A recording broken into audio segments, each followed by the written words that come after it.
तात्यारावना एका काचेच्या रूममध्ये ठेवलं होतं इन्फेक्शन होणे म्हणून.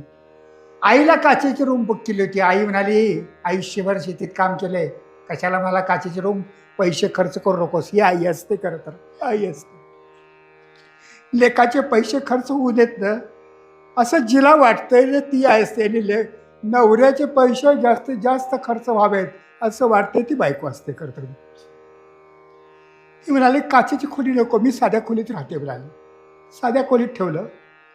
आदल्या दिवशी सगळे टेस्ट बी सगळं झालं आणि पहाटेच्या वेळेला 4 वाजता उठली आई आणि नर्सला म्हणाली आतल्या की ते माझं बारकं पोरगा आहे विठ्ठल, त्याला बोलवा.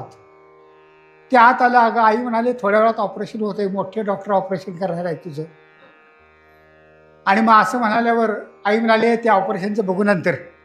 जो कोण डॉक्टर ऑपरेशन करणार आहे ना त्याला बोलव, त्याच्याशी मला बोलल्याशिवाय मी काय ऑपरेशनला तयार होणार नाही.